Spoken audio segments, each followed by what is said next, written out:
अब इस डिजायर की प्रॉब्लम समझ पा रहे हो? क्योंकि ये डिजायर्स, मजे की बात क्या है, हम सबके अंदर बन जाते हैं, आपने बनाए नहीं है। ऐसी गलतफहमी होती है आपको कि मैंने चूज किए हैं। चूज नहीं किए हैं। जैसी आपकी अपब्रिंगिंग है, जैसा फैमिली बैकग्राउंड है, जैसा फ्रेंड सर्कल है, जो सुबह से रात तक आप देखते रहते हो, जिस तरह की एड्स देखते हो, जिस तरह की मूवीज देखते हो, जिस तरह के सीरियल्स देखते हो, उसके हिसाब से डिजायर्स बनने लग जाते हैं, जो हो सकता है शॉर्ट टर्म में तो आपके लिए अच्छे हैं, लेकिन लॉन्ग टर्म में आपकी धज्जियां उड़ाने वाले हैं। तो क्या हो अगर ये जो डिजायर्स हैं, इसको आप खुद चूज करो, खुद प्लांट करो, जैसे एक सीड नहीं है। क्योंकि हो सकता है वो जो डिजायर्स पड़े हुए हैं वो कैक्टस के जैसे हैं कि वहां मरना ही मरना है। क्योंकि डिजायर्स आपको लगता है, अब ये बहुत बड़ी गलतफहमी है, इसको देखने के लिए थोड़ी सी समझ चाहिए, कि आपको लगता है कि हम खुद चूज करते हैं अपने डिजायर्स। आप नहीं करते हो। मार्केटिंग की पूरी एक दुनिया है।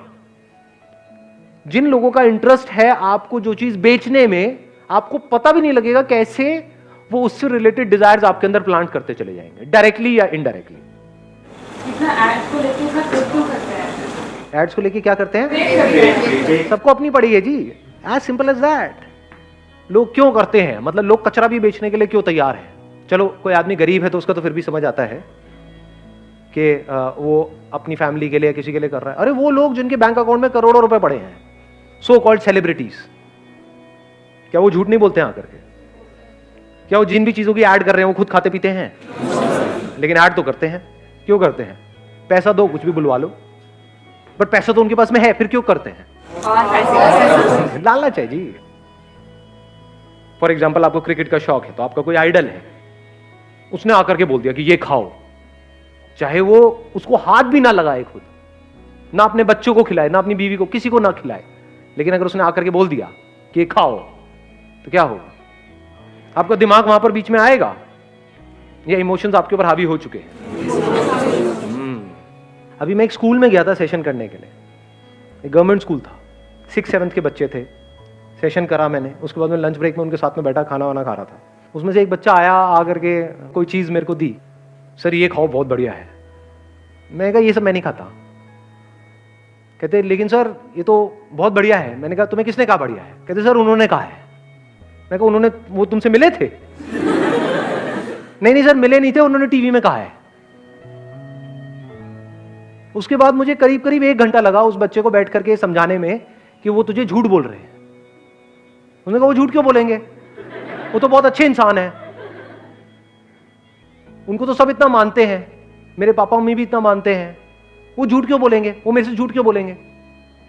फिर मुझे बहुत देर लगी, उनके मैंने यूट्यूब पे कुछ इंटरव्यूज निकाले, वो दिखाए। मैंने कहा देखो ये खाते हैं ये, और ये बताते हैं कि ऐसे ऐसे, एक चावल का दाना भी एक्स्ट्रा नहीं खाते हैं सुबह से रात तक, ऐसी डाइट लेते हैं, तब जाकर के वो आज इस लेवल पे है। उन्होंने काफी जगह बताया भी हुआ। फिर मैंने कुछ और उनको क्लिपिंग्स दिखाई यूट्यूब से निकाल करके।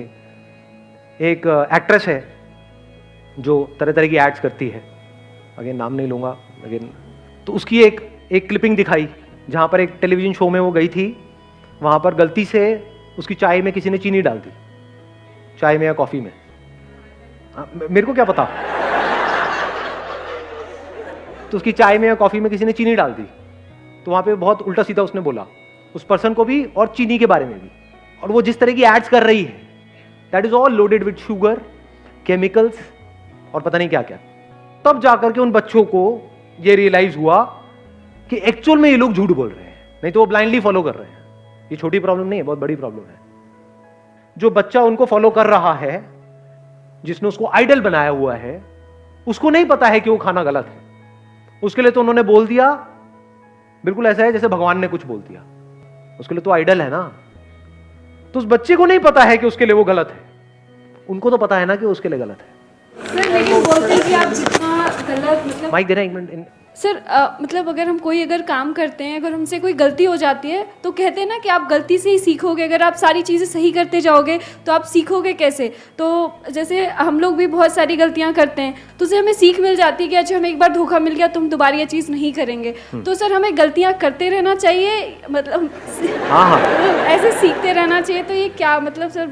अब होता क्या है, मेरे अलग अलग सेशंस में आप अलग अलग बातें सुनोगे, अंदर अंदर सबकी खिचड़ी बनती चली जाएगी। क्योंकि एक सेशन में मैं बोलूंगा कि हम अपनी गलतियों से ही सीखते हैं, जिसने गलती नहीं करी उसने क्या किया। इसका मतलब ये थोड़ी कि हम गलतियां ही करते रहे। देखो समझदार कौन है, जो बार बार गलती करे और फिर भी उससे ना सीखे, वो समझदार है या बेवकूफ है या महाबेवकूफ है? महाबेवकूफ। एक ही गलती को 10 बार करे। दूसरा बंदा जिसने गलती करी उससे सीख लिया, उसको समझदार कहेंगे या बेवकूफ कहेंगे? समझदार है। तीसरा बंदा जो गलती करने से पहले ही औरों की गलतियों से सीख जाए और वो गलती करे ही ना, वो वाली गलती ना करे, वो उसको क्या कहोगे? महाबेवकूफ या महासमझदार? महासमझदार। गलतियां दो तरह की होती हैं। एक है छोटी मोटी गलती कि आप गए यहां से, ध्यान कहीं और था, अंदर ख्यालों में खोए हुए थे, कहीं टक्कर हो गई टड़क करके ऐसे, मतलब, और थोड़ी सी लग गई चोट, 5-7 दिन के लिए दर्द हो रहा है। लेकिन ये भी तो हो सकता है कि वो गलती अगर आपने कहीं मेन रोड पे, सड़क पे करी और टक्कर हुई किसी ट्रक से, तो अब क्या सीखोगे वहां पर? सीखने के लिए रह क्या जाएगा? समझ गए ना? गलतियां दो तरह की है, एक छोटी मोटी गलती है, बड़ी गलती है। तो बड़ी गलती किससे कनेक्टेड है? बड़े डिजायर से कनेक्टेड है। जितने ज्यादा डिजायर्स होंगे उतना ही फड़फड़ाए हुए होंगे। मैं ये सब जो भी बोल रहा हूं अपनी लाइफ के पूरे एक्सपीरियंस के बेस पे आपसे बोल रहा हूं। तो अगर आप महासमझदार हो तो मेरी बातों से ही सीख लोगे, महाबेवकूफ हो तो कभी नहीं सीखोगे। समझ गए? मैं लाइफ में कई जगह पे फंसा हूं। क्यों फंसा हूं? क्योंकि अंदर एक डिजायर को पनपता रहा कि मुझे ये चाहिए, ये चाहिए, ये चाहिए, ये चाहिए, ये चाहिए। जो वो चीज, वो जो अपॉर्चुनिटी है मेरे सामने आई तो दिमाग ने काम करना बंद कर दिया, इमोशनल होकर के कोई डिसीजन ले लिया, उसके बाद में भुगतता रहा अगले 5-10 साल तक। ऐसा लाइफ में होता है? नहीं होता है। तो मैं दिल से क्या चाहता हूं कि आपके साथ ऐसा ना हो। तो अगर ये सीख जाओ तो बच जाओगे। अब ऐसा नहीं होता है मेरे साथ में। क्यों नहीं होता है? अंदर कोई डिजायर ही नहीं, no desire of any kind. लेकिन एनर्जी की कोई कमी है? तो ऐसा क्यों हो रहा है? लगाओ थोड़ा सा दिमाग। राइट डिजायर प्लांट किया हुआ है। हाँ, राइट डिजायर प्लांट किया। राइट डिजायर प्लांट किया हुआ है अपने अंदर। अभी राइट डिजायर क्या है और रॉन्ग डिजायर क्या है? आराम से समझ लेना, आराम से, ठंडे दिमाग से। कुछ भी पाने का डिजायर, ये रॉन्ग डिजायर है। अपने आप को कैपेबल बनाने का डिजायर, अपनी कैपेबिलिटीज को बढ़ाने का डिजायर, अपना जो हाईएस्ट पोटेंशियल है उसको अचीव करने का डिजायर। यानी अगर आप एक क्रिकेटर हो तो आपका डिजायर क्या है? क्रिकेट में मुझे एक्स्ट्रा ऑर्डिनरी बनना है, चीजें इकट्ठी नहीं करनी है। चीजें तो उसके पास भी आएंगी लेकिन एटलीस्ट उसका माइंड उसके कंट्रोल में होगा। अब वो चूज करेगा कि मैं कौन सी ऐड करूं और कौन सी ना करूं। फॉर एग्जाम्पल, गाड़ी की है, बाइक की है, इंश्योरेंस की है, ये सारी जो एड्स हैं, इसको करने में कोई बुराई नहीं है। किसी की लाइफ थोड़ी ना खराब हो रही है। अच्छा, खाने पीने की चीज है, कौन देखने वाला है इस ऐड को? कोई बच्चे देखने वाले हैं जो मुझे ब्लाइंडली फॉलो करते हैं। तो मैं ये ऐड नहीं करूंगा, और इसकी जगह मैं क्या करूंगा? अपने सारे इंटरव्यूज में बोलूंगा कि ये खाना सही है, ये खाना गलत है, ताकि एटलीस्ट मेरी वजह से किसी का अच्छा नहीं हो रहा तो किसी का बुरा ना हो, नंबर 1। और अगर मेरी वजह से किसी का अच्छा हो जाए तो उससे अच्छा कुछ हो ही नहीं सकता। ऐसी थिंकिंग कहां से आ सकती है? किसके माइंड में आ सकती है ऐसी thinking?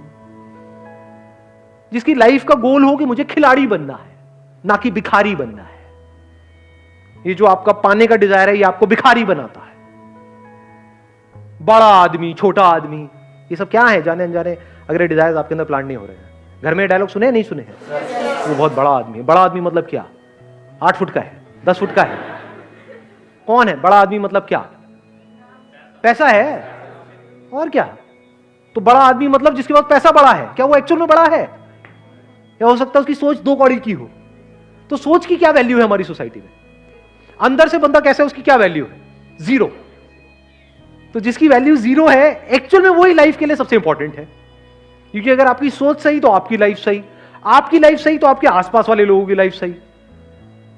Somebody who is peaceful from within, absolutely calm within, वही तो किसी और इंसान के जब कांटेक्ट में आएगा तो उसके साथ में कुछ अच्छा कर सकता है।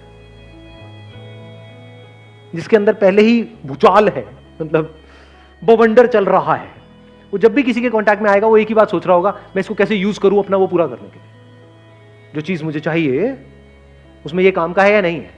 काम का है तो आपके लारे लप्पे करेगा, नहीं है तो आपको साइड में कर देगा। ऐसी नहीं है दुनिया। अपना काम निकालने के बारे में सोचते सुबह से रात। ऐसे ही बनना चाहते हो, या फिर ऐसे बनना चाहते हो कि कहीं पर बैठे हो किसी के साथ में, अब वो चाहे अमीर है गरीब है कोई फर्क नहीं पड़ता है, चाहे रोड के साइड में बैठ करके चाय पी रहे हो, घंटों तक बैठे हो, बैठ करके देख रहे हो, ऑब्जर्व कर रहे हो। ये ऑब्जर्व करने के लिए अंदर एक ठहराव होना चाहिए, अंदर खुशी होनी चाहिए। खुशी और पीस ऑफ माइंड अलग अलग चीजें हैं, एक ही है? अलग है? एक ही है? एक ही है। ये अलग अलग चीजें नहीं है, नाम अलग अलग है। उसको आप शांति कहो, खुशी कहो, एक ही चीज है। आप लोग खुश रहना तो चाहते हो, सब रहना चाहते हैं दुनिया में, लेकिन ये नहीं पता है खुश रहते कैसे हैं। ऐसे सीड्स अपने अंदर प्लांट करने होते हैं जो जैसे जैसे लाइफ आगे बढ़े आप अंदर से और पीसफुल होते चले जाओ। Wish you all the very best. Thank you so much.